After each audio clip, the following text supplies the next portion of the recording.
Please rise for the national anthem performed by Amani Smith.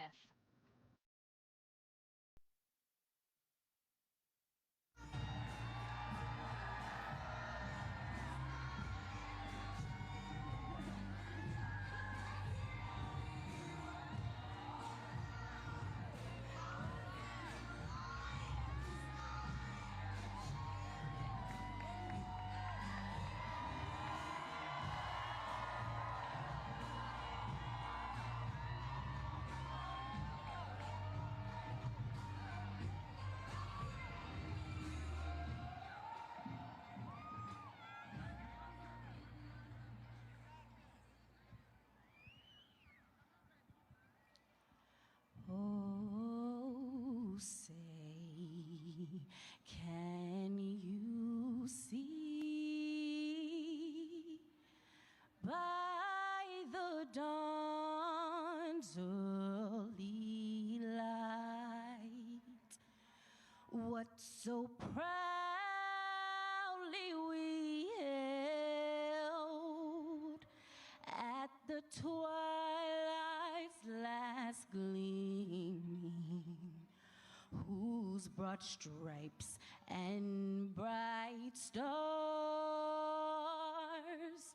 through the perilous fight o'er the ramparts we watched were so gallantly streaming, and the rocket's red glare, the bombs bursting in air, gave proof through the night that our flag was still there. Oh, say, does that star-spangled banner yet wave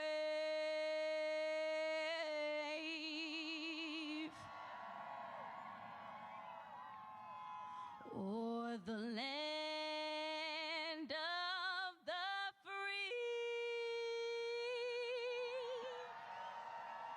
and the home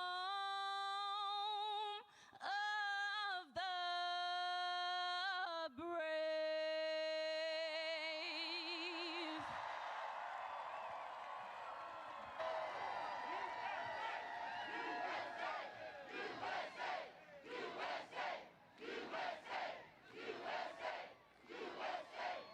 Please welcome Vice President of the United States, Kamala Harris.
Everyone, good evening, and thank you for taking the time out of your busy lives.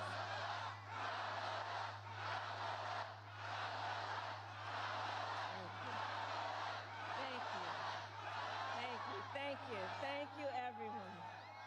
So listen, 1 week from today, you will have the chance to make a decision that directly impacts your life, the life of your family, and the future of this country we love.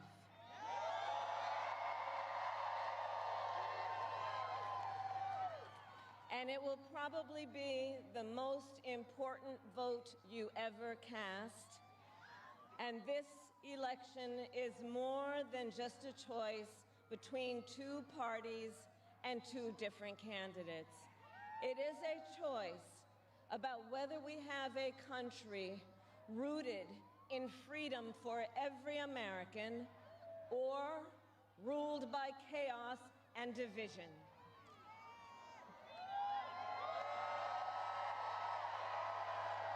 Many of you watching have probably already cast your ballots.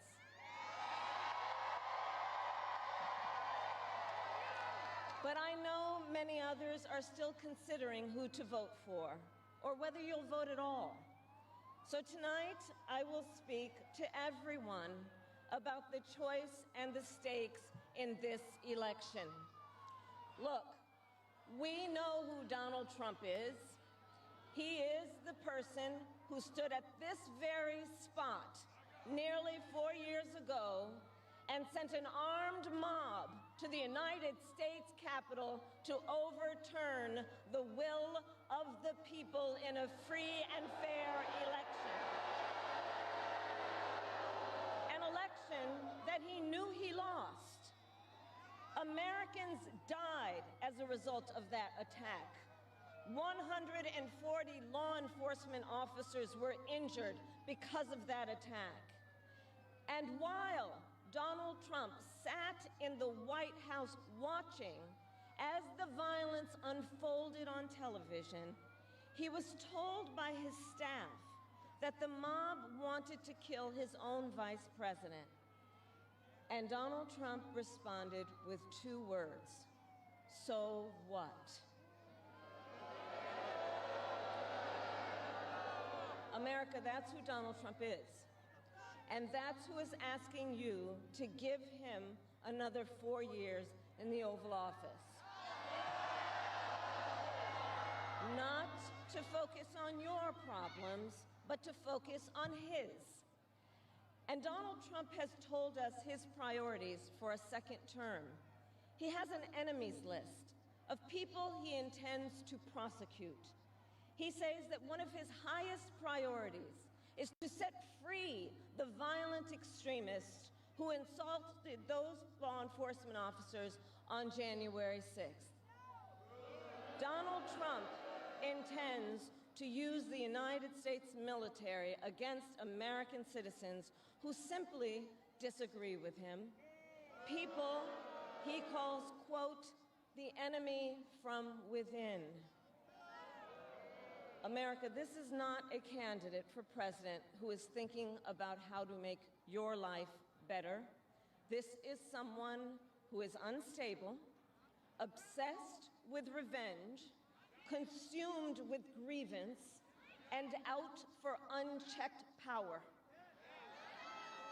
Donald Trump has spent a decade trying to keep the American people divided and afraid of each other. That is who he is. But America, I am here tonight to say that is not who we are. That is not who we are.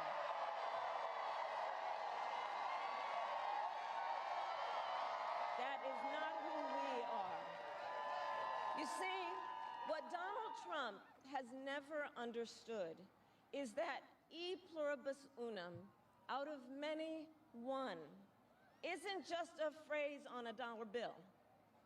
It is a living truth about the heart of our nation.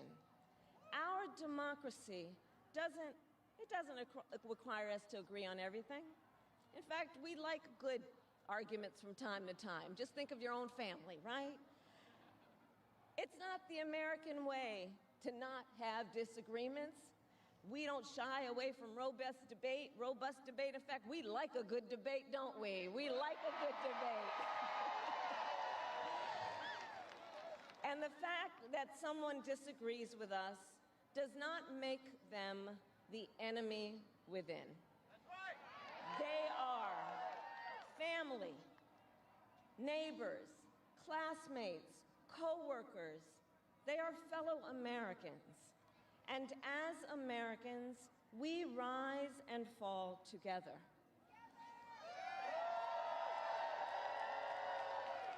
America, for too long, we have been consumed with too much division, chaos, and mutual distrust. And it can be easy then to forget a simple truth. It doesn't have to be this way. It doesn't have to be this way. It is time to stop pointing fingers. We have to stop pointing fingers and start locking arms. It is time to turn the page on the drama and the conflict, the fear and division. It is time for a new generation of leadership in America.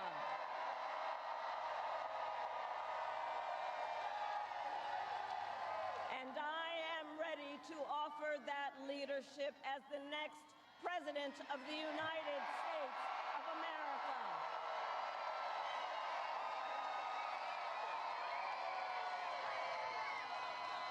Now look, let me say, I recognize this has not been a typical campaign.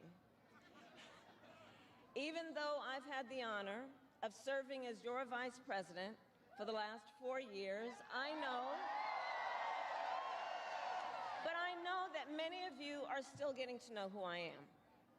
Well, let me tell you, I am someone who has spent most of my career outside of Washington, D.C., so I know that not all the good ideas come from here. I am not afraid of tough fights against bad actors and powerful interests, because for decades, as a prosecutor and a top law enforcement officer of our biggest state, I won fights against big banks that ripped off homeowners, against for-profit colleges that scammed veterans and students, against predators who abused women and children, and cartels that trafficked in guns, drugs, and human beings. And I did this work because for as long as I can remember, I have always had an instinct to protect. There's something about people being treated unfairly or overlooked that frankly just gets to me. I don't like it. It's what my mother instilled in me, a drive to hold accountable those who use their wealth or power to take advantage of other people. The drive to protect hardworking Americans who aren't always seen or heard and deserve a voice, and I will tell you that is the kind of president I will be.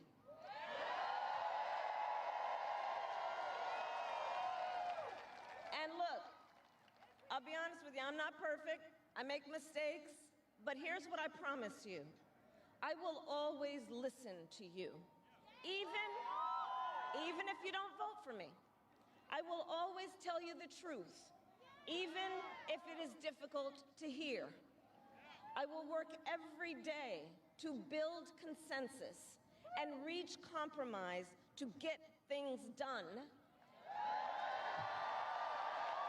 And if you give me the chance to fight on your behalf, there is nothing in the world that will stand in my way.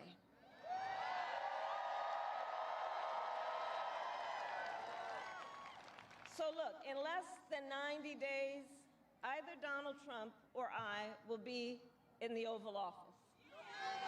Okay? On day one, and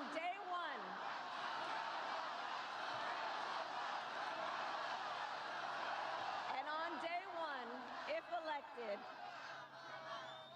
day one, if elected, Donald Trump would walk into that office with an enemies list. When elected, I will walk in with a to-do list, full of priorities of what I will get done for the American people. And I will work with everyone, Democrats, Republicans, and independents, to help Americans who are working hard and still struggling to get ahead. I have been honored to serve as Joe Biden's vice president. But I will bring my own experiences and ideas to the Oval Office. My presidency will be different because the challenges we face are different. Our top priority as a nation 4 years ago was to end the pandemic and rescue the economy. Now, our biggest challenge is to lower costs that were rising even before the pandemic and that are still too high. I get it. I still remember our mother sitting at that yellow Formica table, late at night, cup of tea in hand, a pile of bills in front of her, trying to make it all work. And I've heard from so many of you who are facing even greater financial pressures. Donald Trump's answer to you is the same as it was the last time. Another $1 trillion in tax cuts for billionaires and big corporations. And this time, he will pay for it with a 20% national sales tax on everything you buy that is imported. Think about it. Clothes, food, toys, cell phones. A Trump sales tax that would cost the average family nearly $4,000 more a year. And on top of that, you will pay even more if Donald Trump finally gets his way and repeals the Affordable Care Act, which would throw millions of Americans off their health insurance and take us back to when insurance companies had the power to deny people with pre-existing conditions. Well, we are not going back. We are not going back.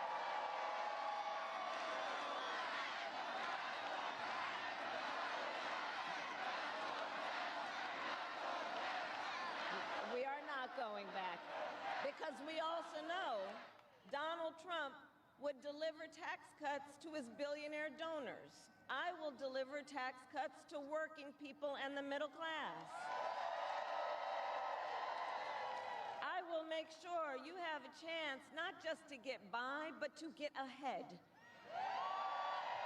Because I believe in honoring the dignity of work. I will enact the first ever federal ban on price gouging on groceries. Cap the price of insulin and limit out-of-pocket prescription costs for all Americans.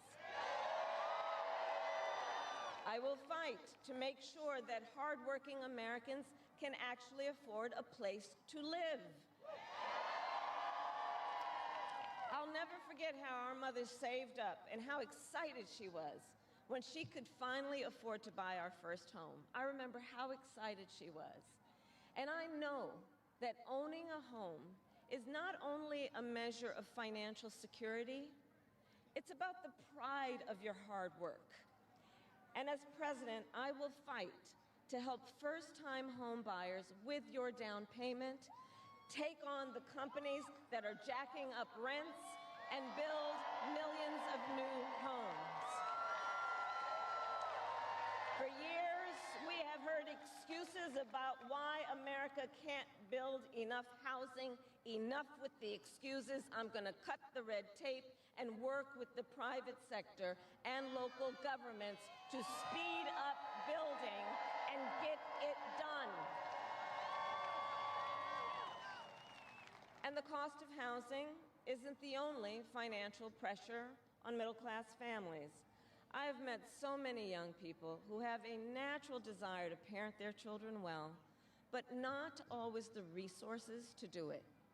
So I'll fight for a child tax credit to save them some money,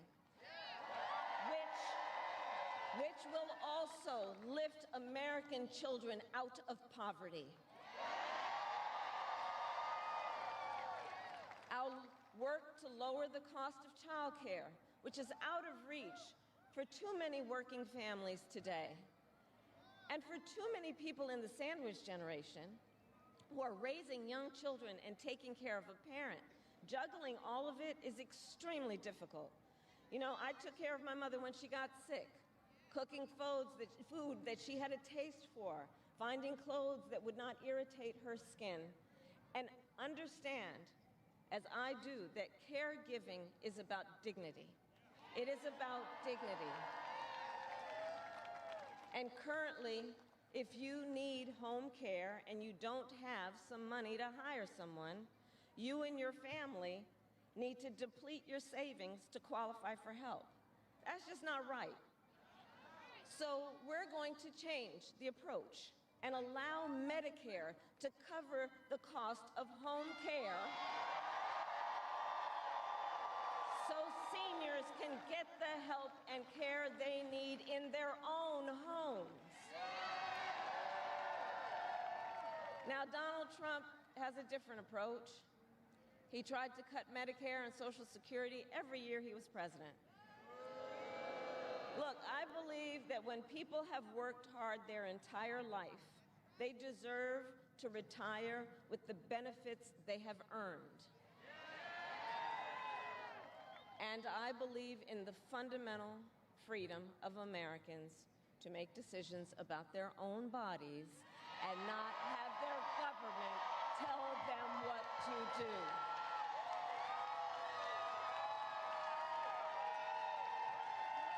I will fight to restore what Donald Trump and his hand-selected Supreme Court justices took away from the women of America.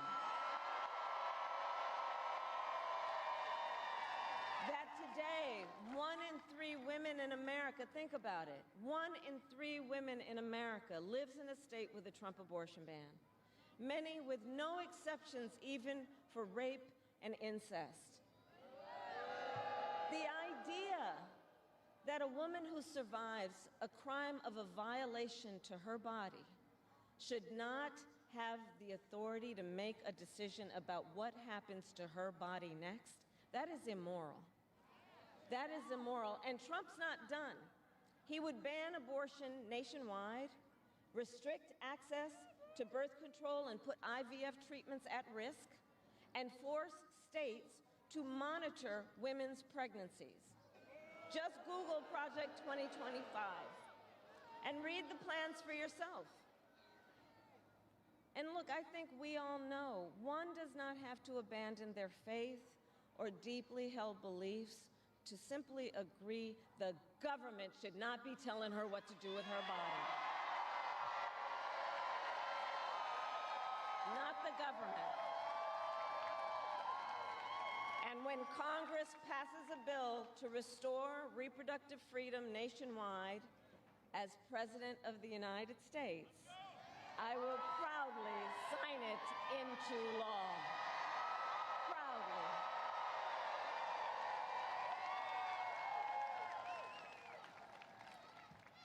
And look, on another subject, politicians have got to stop treating immigration as an issue to scare up votes in an election. And instead, treat it as the serious challenge that it is that we must finally come together to solve. I will work with Democrats and Republicans to sign into law the border security bill that Donald Trump killed. When I was Attorney General of a border state, I saw the chaos and violence caused by transnational criminal organizations that I took on. And when I am president, we will quickly remove those who arrive here unlawfully, prosecute the cartels, and give Border Patrol the support they so desperately need. At the same time, we must acknowledge we are a nation of immigrants. And I will work with Congress to pass immigration reform, including an earned path to citizenship for hardworking immigrants like farm workers and our dreamers. As Commander-in-Chief, I will make sure America has the strongest, most lethal fighting force in the world. Donald Trump, on the other hand, has shown his contempt for our nation's heroes, calls them suckers and losers, called a four-star Marine general a, quote, lowlife. I will always honor, never denigrate, the service and sacrifice of our troops and their families, and fulfill our sacred obligation to care for them. I will strengthen, not surrender, America's global leadership. And I will stand with our friends because I know that our alliances keep American people safe and make America stronger and more secure. Look, world leaders think that Donald Trump is an easy mark, easy to manipulate with flattery or favor. And you can believe that autocrats like Putin and Kim Jong-un are rooting for him in this election. I will always uphold our security, advance our national interest, and ensure that the United States of America remains, as we must forever be, a champion of liberty around the world.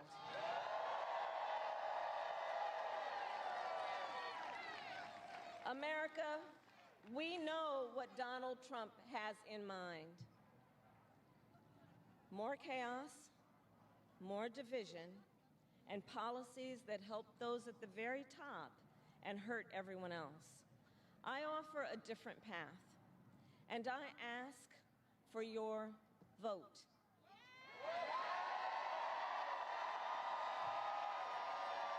And here is my pledge to you. I pledge to seek common ground and common sense solutions to make your life better. I am not looking to score political points. I am looking to make progress. I pledge to listen to experts, to those who will be impacted by the decisions I make, and to people who disagree with me. Unlike Donald Trump, I don't believe people who disagree with me are the enemy. He wants to put them in jail. I'll give them a seat at the table.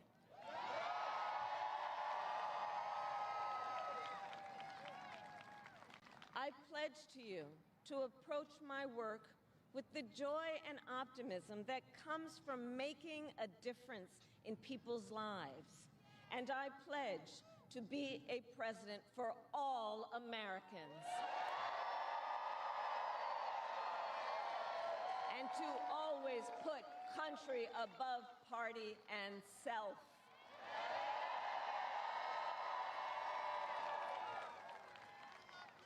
I love our country with all my heart. And I believe in its promise because I've lived it. I grew up as a child of the Civil Rights Movement. My parents would take me to marches in a stroller, where crowds of people of all races, faiths, and walks of life came together to fight for the ideals of freedom and opportunity. I've lived the promise of America. I saw how hard our mother worked to give her daughters the same chances this country gave her. Growing up, I was blessed to have family by blood and family by love, who instilled in me the values of community, compassion, and faith that have always defined our nation at its best. I've lived the promise of America. I've spent my life fighting for the people who have been hurt and counted out, but never stopped believing that in our country, anything is possible. I've lived the promise of America, and I see the promise of America in all of you. In all of you. I see it I see it in the young people who are voting for the first time, who are determined to live free from gun violence and to protect our planet and to shape the world they inherit. I see it in the women who refuse to accept a future without reproductive freedom, and the men who support them. I see it in Republicans who have never voted for a Democrat before, but have put the Constitution of the United States over party. I've seen it in Americans different in many respects, but united in our pursuit of freedom, our belief in fairness and decency, and our faith in a better future. America, I know the vast majority of us have so much more in common than what separates us. I know it. And that's why I am in this race, to fight for the people, just like I always have.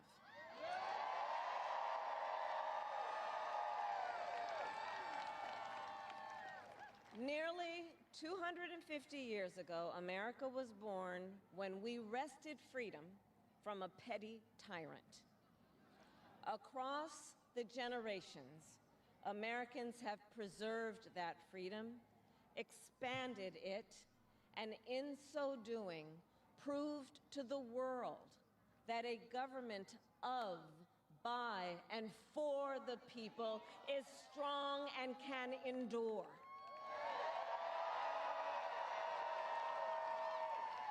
And those who came before us, the patriots at Normandy and Selma, Seneca Falls and Stonewall, on farmlands and factory floors, they did not struggle, sacrifice, and lay down their lives only to see us cede our fundamental freedoms. They didn't do that only to see us submit to the will of another petty tyrant. These United States of America, we are not a vessel for the schemes of wannabe dictators. The United States of America is the greatest idea humanity ever devised.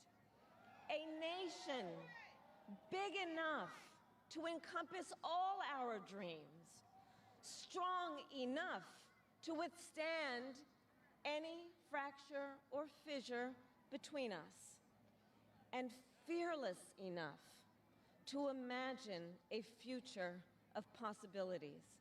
So America, let us reach for that future. Let us fight for this beautiful country we love. And in 7 days, we have the power, each of you has the power to turn the page and start writing the next chapter in the most extraordinary story ever told. I thank you all. God bless you, and may God bless the United States of America. Thank you.